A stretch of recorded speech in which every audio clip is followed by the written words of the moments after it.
नमाचार्यपदायिनिलैकप्रपदायिने घोरकथाधामधाय नगरग्रामतारिणे नमो ॐ विष्णुपदाय कृष्णप्रस्थाय भूतले श्रीमते भक्तिवेदान्ता स्वामिनिति नामिने नमस्ते सारस्वते देवे गौरवाणी प्रचारिणे निर्विशेषा शून्यवादी पाश्चात्यदेशतारिणे जय श्री कृष्ण चैतन्य प्रभु नित्यानंद श्री अद्वैत गदाधरा श्रीवासादि गौरभक्तवृंदा हरे कृष्णा कृष्णा कृष्णा कृष्णा हरे हरे हरे राम राम राम हरे हरे ముఖం కృష్ణ ప్రభుజీ దండోత్ ప్రణామాలు ఇదిం యత్కృపాతమహం వందే శ్రీగురుం దీనతారిణం పరమానందమాధవం శ్రీ చైతన్య ఈశ్వరం హరి ఓం తత్సత్. సో మీరందరూ కూడా చాలా హ్యాపీగా ఉన్నారని నేను అనుకుంటున్నాను భక్తిలో. సో మీ అందరికి కూడా మరొకసారి ఏకాదశి శుభాకాంక్షలతో పాటు శుభోదయం. Okay, right. మీ అందరికి మరొకసారి ప్రణామం. వాంఛా కల్పతరుభ్యశ్చ కృపా సింధుభ్యైవ చ పతితానం పావనేభ్యో వైష్ణవేభ్యో నమో నమః. అనంతకోటి వైష్ణవ బృందకి, రామాచార్య శ్రీల హరిదాస్ ఠాకూర్కి జయ, శ్రీల ప్రభుపాద్కి. సో మనం ఈరోజు చాలా ఇంపార్టెంట్ మాట్లాడుకుందాం. మనం ఏం మాట్లాడుకుందామంటే, ఇక్కడ కృష్ణ ఏం చెప్తున్నారంటే, మనకి భగవద్గీత ద్వారా యాక్చువల్గా మనం ఏం నేర్చుకోవాలి, భక్తిని ఏ విధంగా చేయాలి, అంటే భక్తులు కాని వాళ్ళు ఏ విధంగా ఉంటారు అని చెప్పేసి. అంటే ఇక్కడ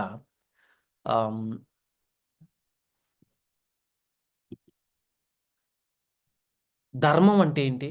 ధర్మం నైతిక జీవన విధానాన్ని నేర్పిస్తుంది. అర్థం అంటే ఆర్థిక అభివృద్ధిని ఏ విధంగా చెయ్యాలనో మనకి, అంటే దానికి అర్థం వచ్చేటట్టు. కామం అంటే ఇంద్రియ సంతోషానికి సంబంధించిన విధానాలు. అయితే వీటి గురించి తెలుసుకుంటూనే జీవులు ఎలా ఉత్పన్నమవుతారు, ఎలా పోషించబడతారు, మరియు ఎలా నశించిపోతారు, భగవంతునికి భక్తి సేవ చేయడంలో ఉన్న లాభాలు మరియు నష్టాలు ఏమిటో కూడా మనం నేర్చుకుందాం. దాంతోపాటు వేదాలు, యజ్ఞాలు మరియు అనుబంధ వేద కర్మకాండల విధానాలు ఏమిటో కూడా నేర్చుకుందాం. దానితో పాటు కూడా మనకి ముఖ్యమైనది ఏంటంటే, ఇక్కడ భగవద్గీతలో ఏం చెప్తున్నారంటే కృష్ణ, మహాత్మానస్తు మాం పార్థ దైవీం ప్రకృతి మాశ్రిత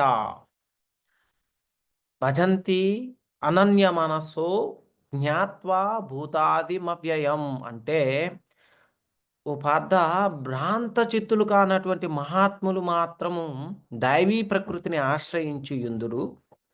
వారు నన్ను ఆదియును అవ్యయుడును అగు దేవాది దేవునిగా నెరిగి ఉండటచే నా భక్తియుక్త సేవలో సంపూర్ణంగా నిమగ్నలై ఉందురు అని చెప్పేసి చెప్తున్నాడు.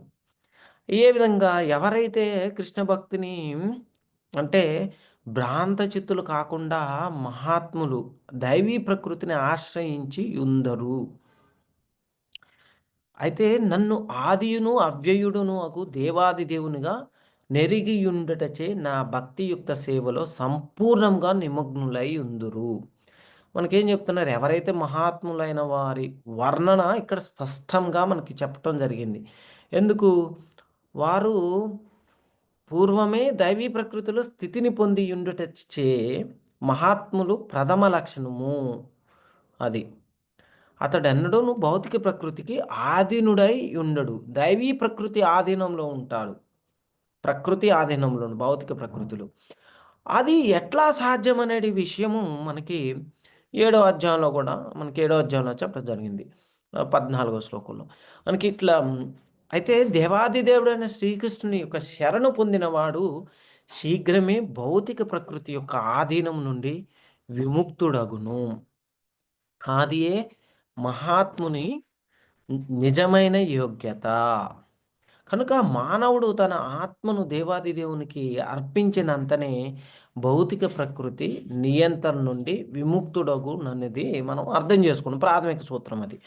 అయితే తటస్థ శక్తి అయిన జీవుడు భౌతిక శక్తి నియంత్రణ నుండి విడివడినంతనే ఆధ్యాత్మిక ప్రకృతి పర్యవేక్షణను నందుంచబడుతుంది. అట్టి ఆధ్యాత్మిక ప్రకృతి పర్యవేక్షణమే దైవీ ప్రకృతి లేక దివ్య ప్రకృతి అని పిలువబడుతుంది. మనకి 7వ అధ్యాయంలో, మనకి 9వ అధ్యాయంలో 13వ శ్లోకంలో చెప్తున్నారు ఇది. ఏ విధంగా చేయాలి భక్తి అనేది, ఏ విధంగా మహాత్ములుగా పిలువబడతారు అని చెప్పేసి. అయితే శ్రీకృష్ణ భగవాన్ని శరణు పొంది ఆ విధంగా పురోగతి నొందినప్పుడు మానవుడు మహాత్ముడు అనే స్థితిని పొందగలడు. శ్రీకృష్ణుడే ఆది పురుషుడు మరియు సర్వకారణములకు కారణమనియు ఎట్టి సందేహము లేకుండా సంపూర్ణంగా ఎరిగి ఉండటచే మహాత్ముడైన వాడు తన మనస్సును శ్రీకృష్ణునిపై నుండి ఇతరము వైపునకు మరలింపడు. మహాత్ములైన శుద్ధ భక్తులు సాంగత్యము వలనే అట్టి మహాత్ముడు రూపొందగలడు. శుద్ధ భక్తులైన వారు చతుర్భుజములతో కూడిన మహావిష్ణువు వంటి శ్రీకృష్ణుని ఇతర రూపం పట్ల ఆకర్షితులు కాకుండా కేవలము అతని ద్విభుజ రూపము చేతనే ఆకర్షింపబడుగుతురు. వారెన్నడూను శ్రీకృష్ణుని ఇతర రూపముల పట్ల కానీ, ఇతర దేవతల పట్ల కానీ, మానవుల పట్ల కానీ ఆకర్షితులు కారు. సంపూర్ణ కృష్ణ చైతన్యంతో శ్రీకృష్ణుని మాత్రమే ధ్యానిస్తారు. కృష్ణ చైతన్యము వారు నిశ్చలమైన భగవత్ సేవయందు సదా నెలకొని ఉంటారు. అది అర్థం చేసుకోవాలి మనం. సో ఇక్కడ మనం అయితే ఎవరైతే మోహితులు కానీ మహాత్ములు దైవీ ప్రకృతి ఆధీనంగా ఉంచబడతారు. మనకి మహాత్ములు అంటే ఆత్మజ్ఞానం కలవారు. దైవీ ప్రకృతి ఆశ్రయించుట అంటే కృష్ణ చిత్తానికి లోబడి ఉండటం. అనన్య మనసుతో భజనం అంటే కేవలం కృష్ణ సేవలోనే బద్ధుడవడం. కృష్ణుని భూతాది అవ్యయుడిగా తెలుసుకోవడం వల్లే భక్తి ప్రబలం అవుతుందని చెప్పేసి మనం అర్థం చేసుకోవాలి. అయితే భక్తి అనేది భావోద్వేగం కాదు, జ్ఞానపూర్వకమైనది. మహాత్ములు కృష్ణుని సర్వకారణ కారుణ్యంగా తెలుసుకొని నిస్వార్థ భక్తితో సేవ చేస్తారు. భక్తి మార్గం జ్ఞానం కర్మల కంటే శ్రేష్టమైనది. భక్తి హృదయాన్ని శుద్ధపరిచి దైవశక్తి ఆధీనంలో స్థిరతనిస్తుంది మనం.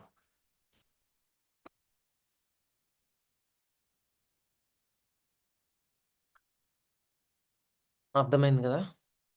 అయితే మనకి మహాత్మా అంటే ఎవరు? వాళ్ళు ఆర్డినరీ పీపుల్ కాదు. వాళ్ళు ఏంటంటే ఆత్మజ్ఞానం కలవారు. దైవీం ప్రకృతి ఆశ్రిత అంటే ఎవరైతే కృష్ణుని యొక్క దివ్య జ్ఞానంలో చిత్తశుద్ధితో లోబడి ఉంటారు వారందరూ కూడా. అనన్య మనసో భజంతి అంటే ఒక్కటే ఒకటి వాళ్ళకి లక్ష్యం, అదే కృష్ణ భక్తి. డివోషనల్ యాక్టివిటీస్లో ఉంటారు వాళ్ళు. జ్ఞాత్వా అంటే కృష్ణుని భూతాది అవ్యయుడుగా తెలుసుకోవడం వల్లే భక్తి ప్రబలం అవుతుందని చెప్పేసి వాళ్ళకి అర్థమవుతుంది. మనం చూసుకుంటే ఇంతకుముందు చూసుకున్నాం. ఏ విధంగా అర్థం చేసుకోవాలి మనం భక్తిని? గీత ద్వారా అర్థం చేసుకున్నప్పుడు ఇంతకుముందు కూడా ఏం మాట్లాడుకున్నాం మనం? 4.9లో చూసుకుంటే ఏముంది మనకి?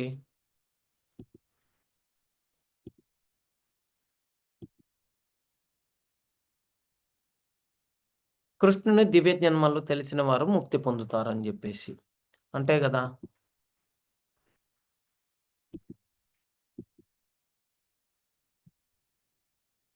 దైవీయేష గుణమాయి మమమాయ దురత్యయ, అది అర్థం చేసుకున్నాం. ఇంకోటి తేషాం జ్ఞాని నిత్యయుక్త ఏకభక్తిర్శిష్యతే ప్రియో హి జ్ఞానినో అత్యర్థమాహం సచమా మమ ప్రియ. అంటే వీరిలో పరిపూర్ణ జ్ఞానం కలిగి సదా శుద్ధ భక్తియుక్త సేవయందు నెలకొని యుండెడివాడు అత్యంత ఉత్తముడు. ఎలైనా నేనతనికి మిక్కిలి ప్రియుడును. అతడు నాకు మిక్కిలి ప్రియుడు అని జెప్పేసి కృష్ణుడు చెప్తున్నాడు. ఆర్తి, జిజ్ఞాసు, అర్ధార్థి, జ్ఞాని అనువారులు భౌతిక వాంఛ కాలుష్యం నుండి విడిపడినప్పుడు శుద్ధ భక్తులు కాగలరు. మనకది తెలుసు. వీరిలో పరతత్వ జ్ఞానం కలిగి ఉంటుంది. సమస్త భౌతిక వాంఛల నుండి విముక్తుడు అయి ఉంటాడు. భగవానుడికి నిజమైన భక్తుడుగాను ఇటువంటి సుకృతులైన 4 రకములైన భక్తుల్లో పరిపూర్ణ జ్ఞానవంతుడైన భక్తియుక్త సేవ యందు నెలకొని యుండెడి వ్యక్తి అత్యుత్తముడని భగవానుడు చెప్తున్నాడు మనకి. జ్ఞానమును అన్వేషించువాడు తన ఆత్మ భౌతిక దేహముల కంటే భిన్నమని ఎరిగి మరింతగా పురోగతిని సాధించిన పిమ్మట నిరాకార బ్రహ్మానుభూతి గూర్చియే మరియు పరమాత్మానుభూతిని గూర్చియే అతని జ్ఞానము పొందును. పూర్తిగా పవిత్రుడై భగవానుని యొక్క నిత్య దాసుడుగా ఉంటాడు.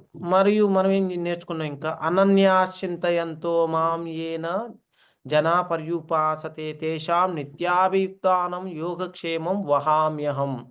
అంటే కానీ కృష్ణ ఏం చెప్తున్నాడు? కృష్ణుని యొక్క దివ్య రూపమును ధ్యానించుచు అనన్య భక్తిచే నన్ను సదా అర్పించు వారి యోగక్షేమములు నేనే వహింతును. వారికి లేని వాటిని సమకూర్చుతును, ఉన్న వాటిని రక్షిస్తాను అని చెప్పేసి చెప్తున్నాడు. అంటే కృష్ణ చైతన్యం లేకుండా క్షణకాలం జీవింపలేని వాడు శ్రవణము, కీర్తనము, స్మరణము, వందనము, అర్చనము, పాదపద్మముల సేవ, ఇతర సేవలను చేయుట సఖ్యము. ఆత్మనివేదనముల ద్వారా భక్తియుక్త సేవ యందు నెలకొని ఉండేడి దినములోని 24 గంటలు కూడా శ్రీకృష్ణుని స్మరించుట కంటే అన్యమును కావింపడు. అట్టి కార్యములన్నీ కూడా భక్తుని ఆత్మానుభూతి యందు పరిపూర్ణుని కావింపగలవు. కనుకనే అవి సర్వమంగళకరములు మరియు ఆధ్యాత్మిక శక్తివంతములై యుండును. కనుకనే దేవాది దేవుని సాంగత్యమును పొందుటయే అతని ఏకైక వాంఛ కాగలదు. అట్టి భక్తుడు నిస్సందేహంగా ఎట్టి అవరోధములు లేకుండా భగవానుని చేరగలడు. ఇదియే కదా యోగా. యోగం అనబడును మనకి. అంతే కదా! భగవానుని కృపచే అట్టి భక్తుడు ఎన్నడును ఈ భౌతిక జీవన స్థితికి తిరిగి రాడు.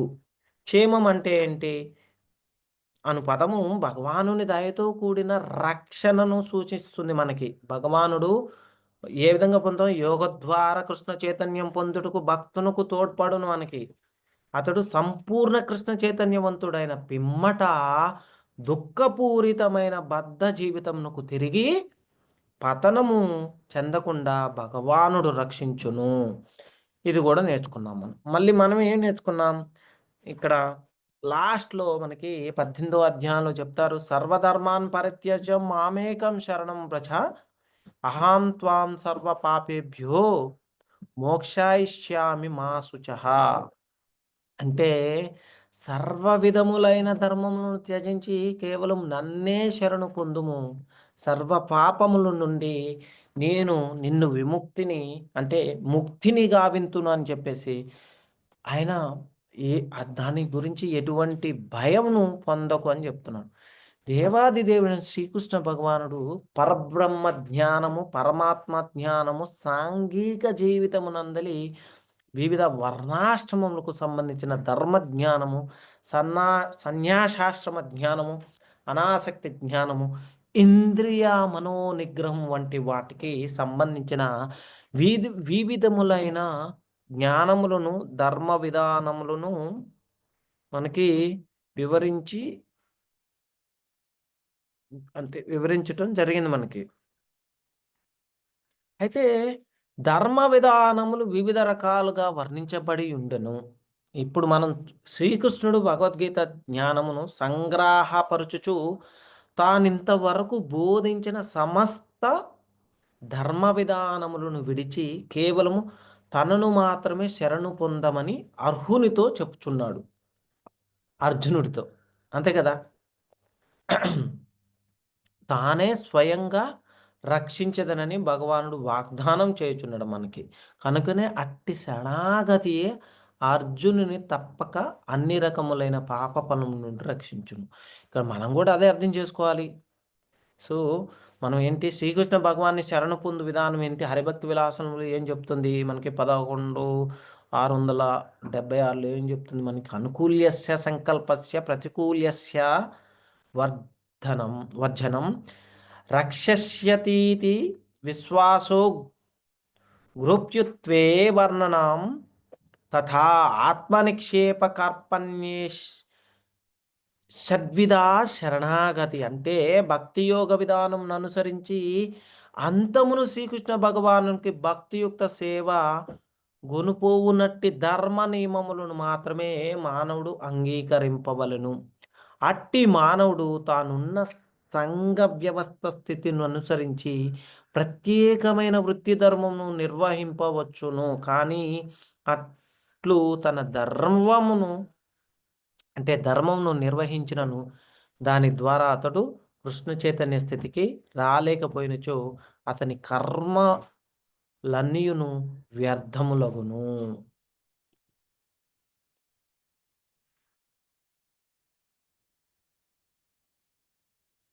అయితే మనం భయాలు, మాయను తొలగించి శాంతిని ప్రసాదిస్తుంది భక్తి. జీవితాన్ని దైవ చిత్తానికి అనుగుణంగా మారుస్తుంది. అంతర్గతంగా ఆనందం మరియు తృప్తిని ఇస్తుంది. మోక్షానికి దారితీసి నిత్య భగవద్ భక్తికి మనల్ని స్థిరతనిస్తుంది. అది ఏం చేయాలి మనం వాటిని? హరే కృష్ణ మహామంత్రం జపం చేయటం, గీతా చదవటం మరియు భక్తుల సాంగత్యం, భోజనం ముందుగా కృష్ణునికే నివేదించటం మరియు కృష్ణ చైతన్యంతో విధులను నిర్వహించడం, ఇవి చేయటం ద్వారా. అయితే మనకి చూసుకుంటే భాగవతంలో కూడా ఏం చెప్తున్నారు మనకి? ఇందా మాట్లాడుకున్నాం మనం. ఈ వివిధ కర్మలు, అర్థం, కామం అంటే ఏమిటి? ఏం మనం చూసుకుంటే సంప్లవా సర్వభూతానం విక్రమ ప్రతిసంక్రమః ఇష్టాపూర్తస్య కామ్యానం త్రివర్గస్య చోయో విధి. అంటే సర్వభూతముల నాశనమును, విఖ్యాతమైన కర్తవ్యములు అవి విడిచిపెట్టి మరలా గ్రహించుట, ఇష్టపూర్తిగా కార్యములు, కామ్యకర్మలు మరియు ధర్మ అర్థ కామములకు సంబంధించిన నియమాలు ఇవన్నీ సమగ్రంగా మనకి చెప్పటం జరిగింది. ఏ విధంగా? మనకి ధర్మశాస్త్రానికి సంబంధించిన విభిన్న కర్మ విధానాల గురించి మనం అర్థం చేసుకోవచ్చు. మన భగవద్గీతలో కూడా అదే చెప్తున్నాడు. అయితే ఇక్కడ జీవులు పరమాత్మ చిత్తానుసారం సృష్టించబడి భగవద్భక్తితో పోషించబడతారు. అనంతరం కాలచక్రం ప్రకారం మనం లయమవుతాం. అయితే మనకి శ్రేయస్సు అంటే భక్తి చేసేటప్పుడు నిష్కల్మషంగా అపరాధరహితంగా చేస్తే అది శాశ్వత శ్రేయస్సునిస్తుంది. కానీ భక్తికి విఘాతం కలిగించే అపరాధాలు అంటే నామపరాధాలు ఉండకూడదు. ఏంటి మనం? వేద విధులు, యజ్ఞులు, ఆహ్వానాలు అంటే కర్మచటాలు మొదలైనవి. అయితే శుద్ధ భక్తి రూపమైన కృష్ణార్పణం యజ్ఞ కన్నా శ్రేష్టమైనదని మనకి గీతలు నేర్చుకున్నాం. అయితే మనకిక్కడ ధర్మం, అర్థం, కామం ఇవి మనుషులకు కావలసిన ప్రాథమిక లక్ష్యాలు. కానీ భక్తి మార్గం వీటిని అధిగమించి మనకి నిత్య ఆనందాన్ని ఇస్తుంది. సో అవి నేర్చుకోవాలి మనం. అంటే పరిపూర్ణ సాధన విధానము ఇది భక్తి సేవను సూచిస్తుంది. అంటే ఏంటి? సంప్లవ అంటే మనం మాట్లాడుకున్నాం. సంప్లవ అంటే పరిపూర్ణ సాధన విధానము. ఇది ఏ విధంగా మనకి సూచిస్తుంది? భక్తి సేవను సూచిస్తుంది మనకి. ప్రమతి సంప్లవ అంటే భక్తిలో ఆటంకాలను కలిగించేది. ఇది భక్తిలో పురోగతిని ధ్వంసం చేస్తుంది మనకి. భగవంతుని భక్తులు స్థిరంగా ఉండేవాడు ఈ శారీరక జీవితాన్ని సులభంగా నిర్వహించగలడు. ఇహ జీవితం సముద్రం మధ్యన పడవ నడిపించటం లాంటిదనమాట. ఎలా ఉంటుంది? ప్రతి క్షణం మునిగిపోవాలనే ప్రమాదం, మునిగిపోయే ప్రమాదం ఉంటుంది పడవ సముద్రంలో. మనకి అనుకూల వాతావరణం ఉంటే పడవ సాఫీగా పోతుంది. గాలి, మేఘం, ధూళి అంటే ఇయన్నీ వస్తే ఏమవుతుందంటే మునిగిపోవచ్చు. అలానే మన జీవితం కూడా భగవంతుని దయపై ఆధారపడి ఉంటుందని మనం గ్రహించాలి. అయితే అదే గదా! భక్తులైతే ఈ భవసాగరాన్ని భగవత్ కృప వల్ల సులభంగా దాటి వెళ్ళగలుగుతారు. ఎలాంటి భయం లేకుండా. భగవద్గీతలో మనకదే చెప్తున్నారు. మహాత్ములు దైవీ ప్రకృతి ఆధీనులై నా భజనలో లీనమై ఉంటారని అదే గదా భగవంతుడు చెప్తున్నాడు మనకి. మరి అదే మనకి 9వ అధ్యాయంలో ఏం చెప్తున్నారు మళ్ళీ 29 నేను సమదర్శి అయినా నా భక్తుల పట్ల నేను ప్రత్యేక శ్రద్ధ చూపుతాను అని చెప్తున్నారు. అయితే భక్తి యొక్క లాభాలు మరియు లోపాలు ఏంటంటే భక్తి సేవ ద్వారా భక్తి యొక్క లాభాలను గురువుల వలన తెలుసుకోవాలి మనం. భక్తి రసామృత సింధు ప్రకారం సుఖదేవ్ గోస్వామి ఏం చెప్తున్నారండి మనకి శరీరాన్ని నిలబెట్టేందుకు హ్మ్. అంటే రూప గోస్వామి మెన్షన్ చేశారు. సుఖదే సు సుఖదేవ్ గోస్వామి చెప్పినట్లు పరీక్షిత్ మహారాజ్ శరీరాన్ని నిలబెట్టేందుకు అవసరమైనంత మాత్రమే తినాలి. మనం నెక్టర్ ఆఫ్ ఇన్‌స్ట్రక్షన్ భక్తి ఉపదేశామృతులతో పాటు కూడా ఏంటి పాలు మరియు కూరగాయలు చాలవు. అధికంగా సంపాదించకూడదు. నిజాయితీగా జీవించాలి. సమాజంలో గొప్పవాడిగా కనిపించడానికి మాయాజాలాన్ని ఉపయోగించడం భక్తికి హానికరం. భక్తులు వృధాగా మాట్లాడకూడదు. వారి పని భగవంతుని స్తుతించడమే. कर सकते क्लीन कर सकते ये वाला इधर रखो एसी चाहिए हाँ?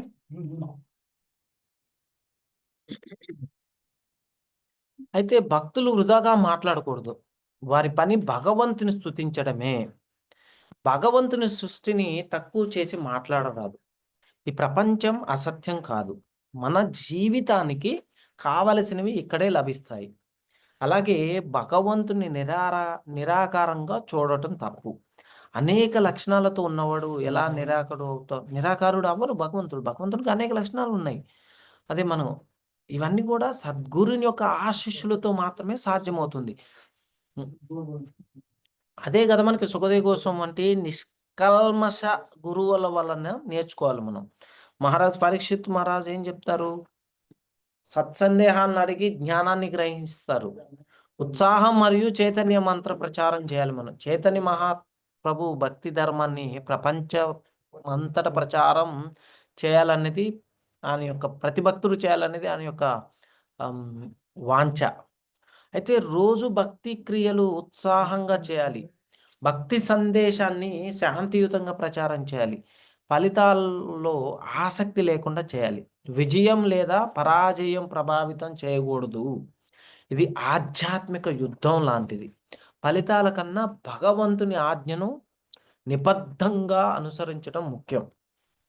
అంటే వాస్తవ ధర్మం అంటే స్వార్థం లేని సేవ. భక్తుడు నిస్వార్థంగా ఉండాలి. అతను ఏదైనా వస్తువుని ఆశించకూడదు. భగవంతుని సంకల్పం ప్రకారమే అన్నీ జరుగుతాయి. ఒక సద్గురు మార్గదర్శనంలో సేవను విశ్వాసంతో, సంతోషంగా చేయాలి మనం. స్మృతుల ప్రకారం పుణ్యకార్యాలు, పురాణాలు, మహాభారతం వంటివి అనుబంధ వేదాలు. ఇవి మంచి పుణ్యకార్యాలను వివరిస్తాయి మనకి. నీటి కోసం బావులు, చెరువులు తవ్వించడం ఇవన్నీ తెలుసు కదా! మనం చిన్నప్పుడు చదువుకునేటప్పుడు కూడా నేర్చుకున్నాం. ప్రజల కోసం చెట్లు నాటడం, దేవాలయాలు నిర్మించడం, పేదలకు అన్నదాన కేంద్రాలు ఏర్పాటు చేయడం ఇవన్నీ మంచి పుణ్యకార్యాలు. కామాభిలాషలకు అనుకూలమైన మార్గం ఏందంటే, ఇంద్రియ సుఖాల ఆకాంక్షలను కూడా ధర్మబద్ధంగా తీర్చే మార్గాన్ని పరీక్షిత్ మహారాజు తెలుసుకోవాలని అడిగారనమాట. మన కోసమే. మనకి ఇయన్నీ ఉంటాయి. ఇంద్రియ తృప్తి. అయితే వీటిని కూడా ధర్మబద్ధంగా తీర్చే యొక్క విధానాన్ని భక్తుల కోసమే ఇంకా పూర్వపు భక్తులు మనకి వివరించడం జరిగింది. అయితే ఇవన్నీ గూడా భగవంతునికి అర్పించి చేస్తే అవి కూడా ఆధ్యాత్మిక ప్రయోజనమే అవుతాయన్నమాట. సారాంశం ఏంటి? మనకి భగవద్భక్తి ఒక సురక్షిత నావ. ఈ భవసాగరాన్ని దాటేస్తుంది మనల్ని. అర్థమైంది గదా! శ్రీల ప్రభుపాదుల వారు బోధించినట్లుగా గురువు మార్గంలో అనుచిత వాంఛలు లేకుండా నిస్వార్థ సేవతో భగవత్ కృపపై పూర్తి నమ్మకంతో భక్తులు ముందుకు సాగాలి. కృష్ణ హరే కృష్ణ హరే కృష్ణ కృష్ణ కృష్ణ హరే హరే హరే రామ రామ రామ హరే హరే. అయితే జీవులు ఎలా ఉత్పన్నమవుతారు? ఇందాక మనం ఆడుకున్నాం. ఇవన్నీ అదే నేర్చుకోవాలి మనం. అయితే సంప్లవాన్ని నేర్చుకున్నాం. సంప్లవం అంటే పరిపూర్ణ సాధనం. అన ఇది భక్తి సేవను నిర్వర్తించడం అని సూచిస్తుంది. ఇది ప్రతి సంప్లవం అంటే విరుద్ధం. ఏంటిదది? భక్తిలో పురోగతిని నిరోధించేదని అర్థం. భగవంతుని భక్తి సేవలో దృఢంగా, స్థిరంగా ఉన్నవాడు ఈ లౌకిక జీవితంలో ఉన్న కర్మలను ఎంతో సులభంగా నిర్వర్తించగలడు. లౌకిక జీవితం అనేది సముద్రం మధ్యలో పడవను నడిపించడం లాంటిదని కూడా నేర్చుకున్నాం. అయితే మనం ఇప్పుడు సముద్రంలో ప్రయాణించేటప్పుడు ఏమవుతుంది? సముద్రం సముద్రం యొక్క దయ మీదనే మన జీవితం ఆధారపడి ఉంటుంది. కేవలం స్వల్పమైన కలలతోనే మనం మునిగిపోవచ్చని ప్రమాదంగా ఎప్పుడూ ఉంటుంది. వాతావరణం అనుకూలంగా ఉన్నప్పుడు పడవ సాఫీగా పోతుంది. లేని పక్షంలో తుఫాను, మబ్బులు, గాలులు ఇవన్నీ వచ్చి ఏమవుతుందంటే సముద్రపు ప్రవర్తనను ఎవరూ నియంత్రించలేరు. అటువంటి సమయంలో ఎంత సుఖ సౌకర్యాలతో ఉన్నా కూడా ఒకవేళ ఎవరైనా ఓడలో సముద్రాన్ని దాటి ఉంటే సముద్రపు దయపై ఎంతగో ఆధారపడవలసి వచ్చిందో వారికి మాత్రమే తెలుస్తుంది.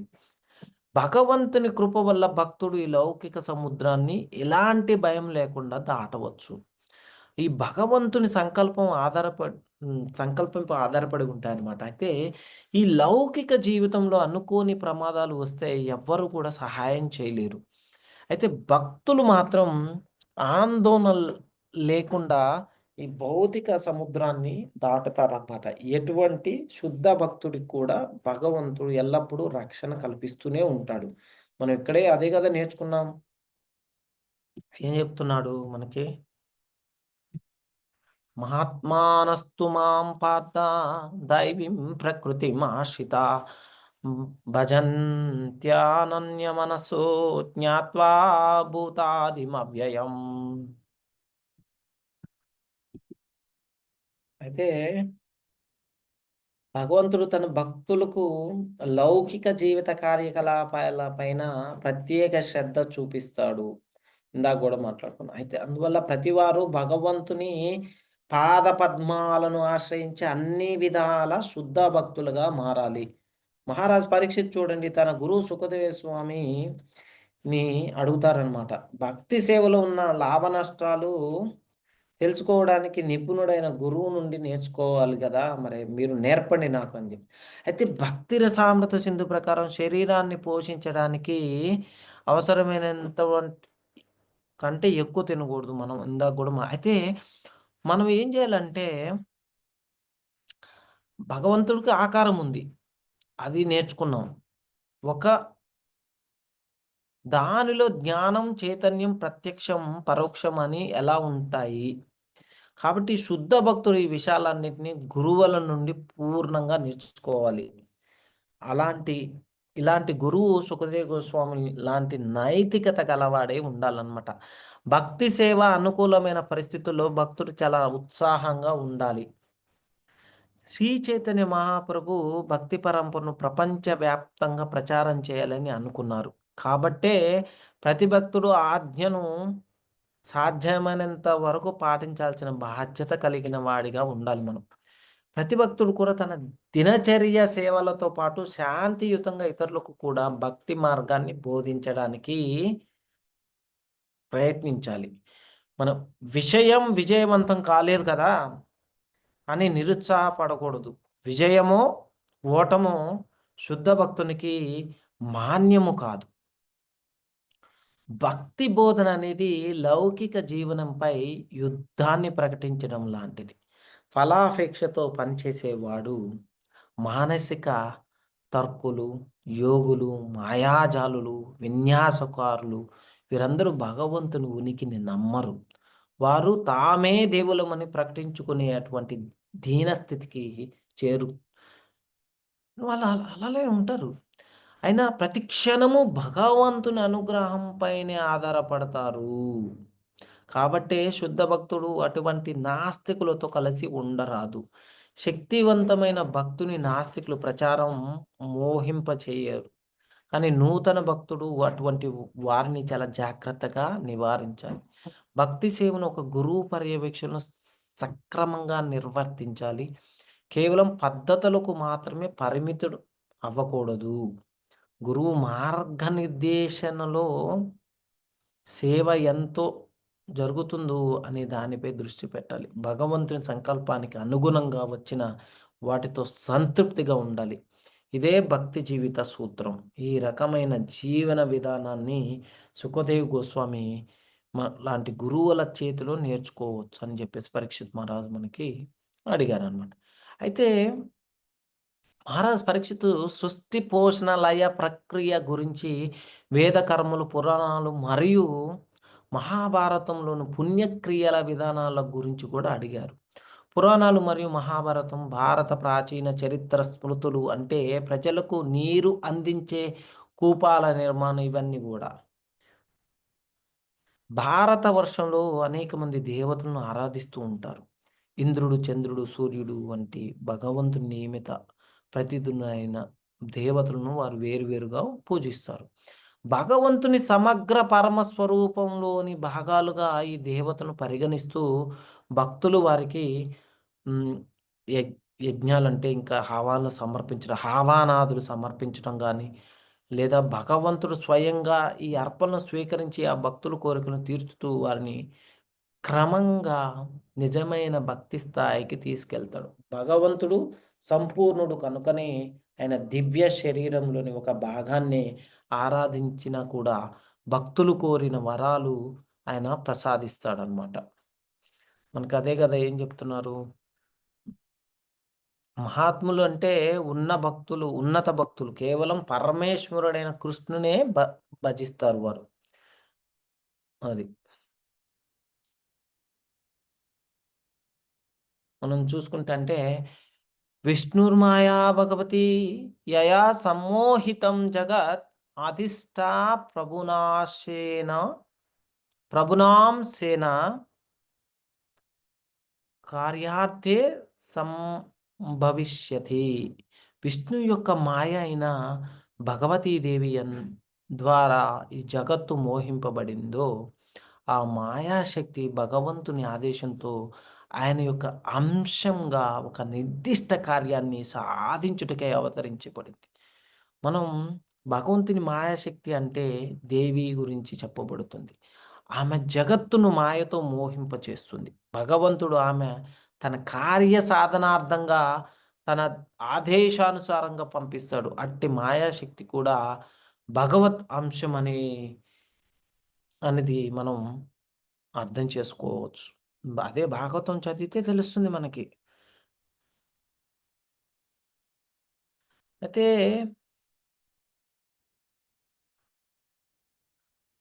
మనం ఇందాక కూడా ప్రకృతే క్రియమానాని గుణే కర్మాని సర్వసహంకార విమూఢాత్మ కర్తాహం ఇది మన త్రిగుణాలలో ప్రభావంతో మోహితమై ఆత్మ ప్రకృతి ద్వారా జరిగే చర్యలను తను స్వయంగా చేస్తున్నాడని మనము భావిస్తుంటాం. అయితే టైం ఎంత? 7:22. సో మనం పూర్తిగా అర్థం చేసుకోవాల్సింది ఏంటి? జీవులు పరమాత్మ చిత్తానుసారంగా సృష్టించబడి భగవద్భక్తితో పోషించబడతారు. అనంతరం కాలచక్రం ప్రకారం లయమవుతారు.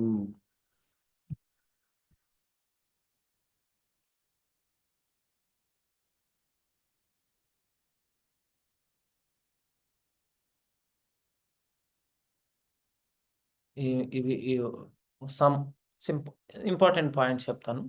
పాయింట్స్ అయిపోగానే మనం ఏకాదశి గురించి మాట్లాడుకుందాం. ఏం నేర్చుకున్నాం? మహాత్ములంటే ఎవరు? ఆత్మజ్ఞానం కలిగి ఉంటారు. అంటే దైవీ ప్రకృతిని ఆశ్రయిస్తారు. కృష్ణ చిత్తాన్ని లోబడి ఉండటం. ఇంకోటేందంటే అనన్య మనసుతో భక్తి చేస్తూ కేవలం కృష్ణుని సేవలో బద్ధుడయి ఉంటారు. కృష్ణుని భూతాది అంటే అవ్యయుడుగా ఆదియు, అంతము అన్నీ తెలుసుకోవటం భక్తి మనకి ప్రబలమవుతుంది. అయితే భక్తి అనేది ఒక భావోద్వేగానికి సంబంధించినది కాదు. ఇది పూర్తిగా జ్ఞానపూర్వకమైనది. ఏ విధంగా? మనం అన్నీ కూడా నిశితంగా నేర్చుకుంటాం ఇక్కడ. ఒక సెంటిమెంటల్ కాదనమాట. అయితే మహాత్ములు కృష్ణుని సర్వకారణ కారుణ్యంగా తెలుసుకొని నిస్వార్థ భక్తితో సేవ చేస్తారు. భక్తి మార్గం ఏంటి? జ్ఞానం కర్మల కంటే శ్రేష్టమైనది కూడా. భక్తి హృదయాన్ని శుద్ధపరిచి దైవశక్తి ఆధీనంలో స్థిరతనిస్తుంది మనకి. హృదయాన్ని శుద్ధపరిచి. ఎక్కడెక్కడ నేర్చుకున్నాం మనం? 4.9లో కూడా చెప్పారు. కృష్ణ దివ్య జ్ఞానముల గురించి. ముక్తి ఏ విధంగా పొందుతారు. మరియు 7.17లో మనం ఏం నేర్చుకున్నాం? జ్ఞానితో కూడిన భక్తుడు కృష్ణునికి ప్రియుడు. 9.22లో ఏం చెప్తున్నాడు? భక్తుడికి అవసరమైన దాన్ని కృష్ణుడు సమర్పిస్తాడు. మరియు 18:66లో ఏం చెప్తున్నాం మనం? కేవలం కృష్ణునికి శరణాగతి చూరగొనమని నేర్చుకున్నాం మనం. అదొకటి. మరియు మనం ఏం చేయాలంటే భక్తిని ఏ విధంగా మన జీవితానికి అన్వయించుకోవాలి? అంటే భయాలు, మాయను తొలగించి శాంతిని ప్రసాదిస్తుందనేది అర్థం జేసుకోవాలి. జీవితాన్ని దైవ చిత్తానికి అనుగుణంగా మారుస్తుందనేది ఒకటి తెలుసుకోవాలి. అంతర్గత ఆనందం మరియు తృప్తిని ఇస్తుంది. మోక్షానికి దారితీసి నిత్య భగవద్భక్తికి స్థిరతనిస్తుందని జెప్పేసి నేర్చుకోవాలి. దేని ద్వారా ఇవన్నీ గూడా ఏం జేయాలంటే హరే కృష్ణ మహామంత్రం జపం చేయటం, భగవద్గీత చదవటం, భాగవతం చదవటం, భక్తుల సాంగత్యం తీసుకోవటం, భోజనం ముందుగా ఏదంటే మనం చేసే యొక్క భోగని భగవంతుడికి నైవేద్యం సమర్పించటం, కృష్ణ చైతన్యంతో విధులను నిర్వర్తించటం. అటువంటి మహాత్ములు చాలా అరుదైన వారని జెప్పేసి మనం నేర్చుకున్నాం. అదే భక్తియే గీతా సారాంశం అని జెప్పేసి నేర్చుకున్నాం. సో, అయితే ఏకాదశి గురించి మాట్లాడుకుందాం. మనం ఈ యొక్క మోహిని ఏకాదశి అనేది మనకి యథావిధంగా యుధిష్ఠిర మహారాజు ప్రశ్నిస్తున్నారు. "ఓ జనార్దన, వైశాఖ మాసంలో శుక్లపక్షంలో వచ్చే ఏకాదశి పేరు ఏమిటి?" అని జెప్పి అడిగారు. దాన్ని సరైన రీతిలో ఆచరించడానికి ప్రక్రియ ఏమిటి? దయచేసి ఈ విషయాలన్నిటిని నాకు వివరించండి. అయితే శ్రీకృష్ణ భగవానుడు ఆయనకి మన యుధిష్ఠిర మహారాజు చెప్తారన్నమాట. "ఓ ధర్మపుత్రా! ఒకప్పుడు వశిష్ఠ ముని భగవాన్ శ్రీరామచంద్రునికి చెప్పిన వాటినే ఇప్పుడు నేను మీకు చెప్తున్నాను, వివరిస్తున్నాను" అని చెప్పేసి. అంతే కదా! శ్రీరాముడు వశిష్ఠ మునిని అడుగుతారనమాట. "ఓ మహర్షి, ఎందుకు అన్ని ఉపవాసాలలో ఉత్తమమైన పాపాలు, దుఃఖాలు తొలగించే రోజు గురించి వినాలనుకుంటున్నాను. నా ప్రియమైన సీతమ్మ వేరుపడిన బాధ చాలా కాలంగా భరించాను. ఇప్పుడు దయచేసి నాకు దుఃఖములను ఎలా తొలగించుకోవచ్చో చెప్పండి" అని జెప్పేసి వశిష్ఠ మహర్షిని అడిగారు. వశిష్ఠ మహర్షి సమాధానం ఏం జెప్తున్నారంటే, "ఓ రామా! ఓ రామా! నీ నామస్మరణతోని భౌతిక లోక సముద్రాన్ని దాటి వెళ్ళవచ్చు." మనం అదే నేర్చుకున్నాం గదా! శ్రీరామ నీ నామమెంతో మధురం. శ్రీరామ అద్ అంటే రామదాసు రచించారు. 'భక్త రామదాసు.' సినిమాలో వినుండొచ్చు. కాకపోతే ఆయన చెప్తున్నారు. అయితే హ్మ్. ఈ ప్రశ్న సమస్త మానవ జాతికి మేలు చేయడానికి, వారి కోరికలు నెరవేర్చడానికే. అయితే ఈ యొక్క రోజుని ఎవరైతే ఉపవాసం చేస్తారో, ఇది సమస్త జగత్తుని పవిత్రం చేస్తుంది. ఓ రామ! ఈ రోజున వైశాఖ శుక్ల ఏకాదశిగా పిలుస్తారు. ఇది ద్వాదశి నాడు వస్తుంది. ఇది సమస్త పాపాలను తొలగించేస్తుంది మరియు మోహిని ఏకాదశిగా ప్రసిద్ధి పొందింది. ఈ ఏకాదశి వ్రతాన్ని ఆచరించిన ధన్యజీవులు మాయాబంధనాల నుండి విముక్తి పొందుతారు. అందుచేత నీ దుఃఖం నివారణ కోరుకుంటే ఈ మంగళకరమైన ఏకాదశిని పూర్ణంగా ఆచరించు. ఇది కేవలం ఏకాదశి గురించి వినటమే గొప్ప పాపాలను తుడిచివేస్తుంది. ఒకసారి ఏం జరుగుతుందంటే, మనకి భద్రావతి పురాణంలో సరస్వతీ నది తీరాన భద్రావతి అనే అందమైన నగరం ఉండేది. ఆ పట్టణాన్ని జ్యోతిమాన్ అనే చంద్రవంశం చెందినటువంటి రాజు పరిపాలించేవాడు. అతని రాజ్యంలో ధనపాల్ అనే ఒక ధనిక వ్యాపారి ఉండేవాడనమాట. ధాన్యధన సంపన్నుడు, విశిష్ట భక్తుడు, విష్ణు భక్తుడైనటువంటి అతడు పుష్కరుణులు తవ్వించేవాడు, యజ్ఞ వేదికలు నిర్మించేవాడు. ఇందాక మాట్లాడుకున్నాం మనం పుణ్యకర్మాలు అంటే పుణ్యకార్యాలంటే ఏంటి? ప్రజల కోసం ఉద్యానాలు అభివృద్ధి చేసేవాడు. అతనికి 5గురు కుమారులు. సుమన, ద్యుతిమాన్, మేధావి, సుకృతి, దుష్ట దృష్టబుద్ధి. దుస్ దురదృష్టవశాత్తు ఏమవుతుందంటే అతని కుమారుడు దుష్టబుద్ధి పాపకర్మలో లీనమయ్యేవాడు. వేశ్యలతో కలిసి తిరగడం, అనుచిత భోజనాలు, మద్యపానం, జూదం, బ్రాహ్మణులు మరియు పెద్దలను అవమానించడం, అతిథులను తక్కువ చేసి ప్రవర్తన ఇతని స్వభావం. తండ్రి ధనపాలను ఖర్చు చేస్తూ నీచమైన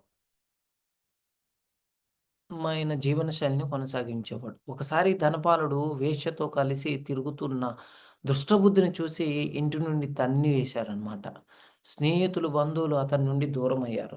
ఆ తర్వాత అతను తన ఆభరణాలనన్నిటిని అమ్మేసి పేదవాడయ్యాడు. వేశ్య కూడా అతన్ని విడిచిపెట్టిందనమాట. బాధతో, ఆకలితో అతను భయాందోళనలో పడ్డాడు. ఏంటి పరిస్థితి ఇలా అయిపోయింది?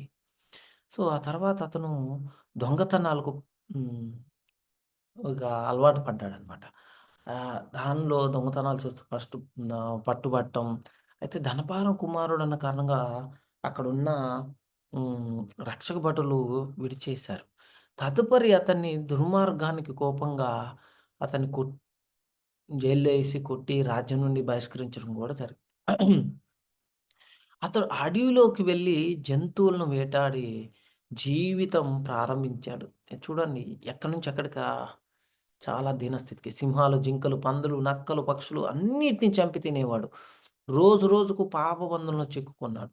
ఒకరోజు వైశాఖ మాసంలో కౌండిన్య ముని ఆశ్రమానికి వచ్చి అతడు గంగా స్నానం ముగించుకొని మహర్షి వస్త్రాల నుండి ఒరిగిన జల బిందువులు తగిలిన క్షణంలో అతనికి గుణ పరివర్తన వచ్చిందనమాట. అతను మహర్షికి నమస్కరించి నయనాలతో ఇలా అన్నాడనమాట. "ఓ బ్రాహ్మణ,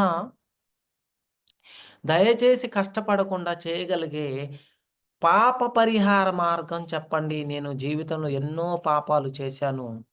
అప్పుడు కౌండిన్య ముని చెప్తారు, "ఓ పుత్రా,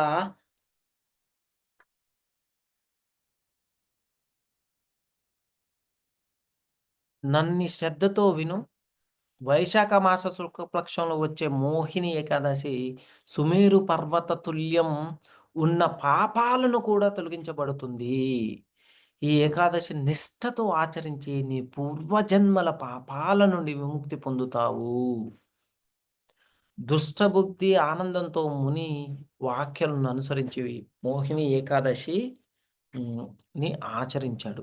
ఆ పాపాత్ముడు పవిత్రుడయ్యాడు. అనంతరం విష్ణువు వాహనమైన గరుత్మంతుని యొక్క పై భగవద్ధామానికి చేరుకోవటం జరిగింది.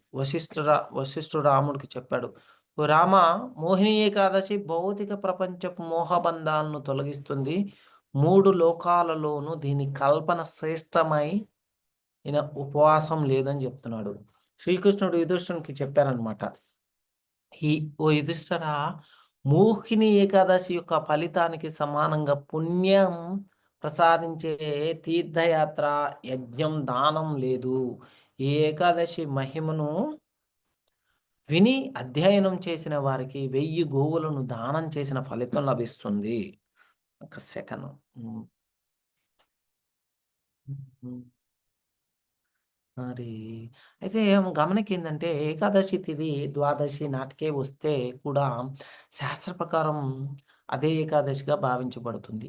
గరుడ పురాణం ప్రకారం మరియు హరిభక్తి విలాస శ్రీల భక్తి సిద్ధాంత సరస్వతి గోస్వామి ప్రభువాలు వారు నవద్వీప పంచికలో వివరించడం జరిగింది. నేనేం చేస్తా అంటే ఇంకా కొన్ని ఆహ్, హ్మ్, చూస్తా ఒక్క సెకండ్ ఉండండి. ఇంకా హ్మ్. రామచంద్రాయ జనకరాజ మనోహరాయ మామకాభిష్టదాయక. హ్మ్.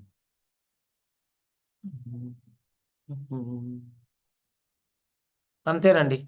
ఇక సో హరే కృష్ణ హరే కృష్ణ కృష్ణ కృష్ణ హరే హరే హరే రామ రామ రామ హరే హరే. చెప్పండి, ఏమన్నా డౌట్స్ కానీ? ఎలా ఉన్నారు అందరూ? మీరందరూ మాయాపూర్ వస్తున్నారని చెప్పేసి విన్నాను. కొంతమంది ఎవరెవరు వస్తున్నారు మాయాపూర్? మీ అందరినీ మ్యూట్ చేసిండే మాట్లాడొచ్చు. మ్యూట్ చేశాను కదా. ఓ ఒక్క నిమిషం ఉన్నాను. ఓకే. హరే కృష్ణ ప్రభుజీ. హరే కృష్ణ ప్రభుజీ. హరే కృష్ణ ప్రభుజీ, దండప్రణాం ప్రభుజీ. హరే కృష్ణ ప్రభుజీ, ప్రభుజీ కథ హరే చాలా కృష్ణ. బాగుంది ప్రభుజీ. హరే కృష్ణ ప్రభుజీ, దండవత్ ప్రణాం ప్రభుజీ. జై జై హరే కృష్ణ ప్రభుజీ. హరే హరే కృష్ణ ప్రభుజీ. మేము ఖమ్మం నుంచి మధురకి కొత్త ఇంటికి షిఫ్ట్ అవుతున్నాం. కొంచెం మంచిగా ఉండాలని చెప్పరు, దీవించరు. ఖమ్మం నుంచి మధురకి షిఫ్ట్ అవుతున్నారా? ఎందుకు మాతాజీ? మధుర వస్తున్నా ప్రభుజీ. ప్రభుజీ భక్తి చేయడానికి ప్రభుజీ. మరి అక్కడ ఇల్లు అన్ని ఉన్నాయా? ఉన్నాయి ప్రభుజీ. Okay okay. ఖమ్మం అనుకుంటున్నా. ఖమ్మం కాదు, మధుర వాళ్ళే అయితే మీరు. హరే ఇంకా కృష్ణ చెప్పండి, ఇంకా అందరు బాగున్నారా? హరే కృష్ణ ప్రభుజీ, దండవత్ ప్రణామాలు. హరే కృష్ణ. బాగున్నాం ప్రభుజీ, అందరం బాగున్నాం ప్రభుజీ. కృష్ణ కృప వల్ల అందరం బాగున్నాం ప్రభుజీ. మా వెంట కృష్ణయ్య ఉండగా మీలాంటి శుద్ధ భక్తులు ఉండగా ఇంకా మాకేం లోక ప్రభుజీ. నేను శుద్ధ భక్తుని కాదమ్మా, నేను కూడా ఇంకా అదే ప్రాసెస్ లో ఉన్నాను. హరిబోల్ హరే ప్రభుజీ. కృష్ణ ప్రభుజీ, ధన్మత్ ప్రణామం ప్రభుజీ. కాకపోతే నేను ఒక ఏమంటారంటే అంటే మీరు ఒక స్టెప్ మీద ఉన్నారు, నేను 1.5 స్టెప్ మీద ఉన్నాను కావచ్చేమో. అంటే ఒక రోజు ముందుగా స్టార్ట్ చేశాను కాబట్టి. అయినా మీరు మా నాయకుడు ప్రభుజీ, నడిపిస్తున్నారు. హరే కృష్ణ. కృష్ణుడు నడిపించేది. అయ్యో, ఎందుకమ్మా నన్ను ఆ భ్రమలో ఉంచుతారు తెలిసి కూడా? అమ్మగారు సంతోషించారా ప్రభుజీ? అమ్మా అమ్మగారు సంతోషించారా మిమ్మల్ని చూసి? అర్థం కాలేదు. మీ అమ్మగారు సంతోషించారా? వాళ్ళు సంతోషించారు బాగా. మా అమ్మ హ్యాపీగా ఉంటారు. వెళ్తే మంచిగా ఏది కావాలంటే అది కుక్ చేసి పెడతారు. అవునా? అది